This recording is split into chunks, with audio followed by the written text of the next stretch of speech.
Identitas 11 tersangka ruda paksa remaja di Parimo Sulteng, termasuk polisi, guru, dan kades. Remaja di Parigi Mutong, Sulawesi Tengah, diruda paksa 11 orang. Pelaku diduga ada yang berprofesi polisi, guru, dan kepala desa. Kapolres Parigi Mutong AKBP Yudi Artowiono mengatakan, kasus ini terbongkar saat korban berinisial RI melaporkan kasusnya ke Polres Parigi Mutong Januari 2023 lalu. Korban yang masih mengalami trauma dan menderita sakit di bagian perut datang bersama ibu kandungnya saat melapor ke polisi. Polisi menyebutkan dari 11 nama yang disebutkan korban, kepolisian baru menetapkan 10 orang sebagai tersangka. Sedangkan 1 orang yang diduga berasal dari polisi masih didalami keterlibatannya. Yudi juga menyebutkan sebanyak 5 orang tersangka kini sudah diamankan polisi, sementara 5 lainnya sedang dilakukan pemanggilan. Dari 5 orang yang diamankan tersebut, 2 diantaranya adalah seorang guru dan kepala desa. Sementara 5 orang lainnya masih diproses dan 1 orang polisi menyusul akan diperiksa.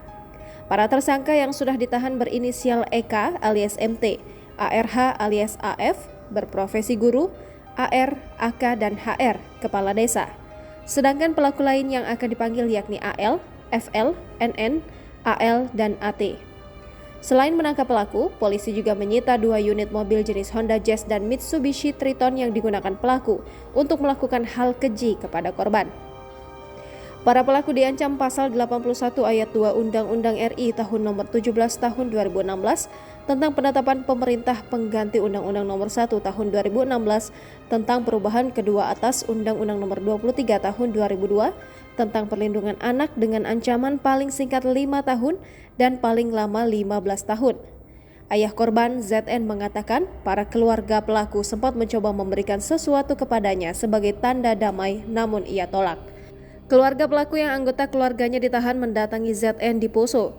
Mereka meminta untuk berdamai dan memberikan suatu imbalan, namun dia tolak. ZN juga menerangkan oknum kades yang sudah ditetapkan sebagai tersangka dan ditahan meminta maaf lewat video call dan menyatakan ingin menikahi korban. Ayah korban, ZN, berharap agar para pelaku pemerkosaan anaknya dihukum seberat-beratnya. ZN mengatakan pelaku harus mendapatkan hukuman setimpal seperti penderitaan yang dirasakan anaknya. Jangan lupa subscribe, share, komen, dan like ya.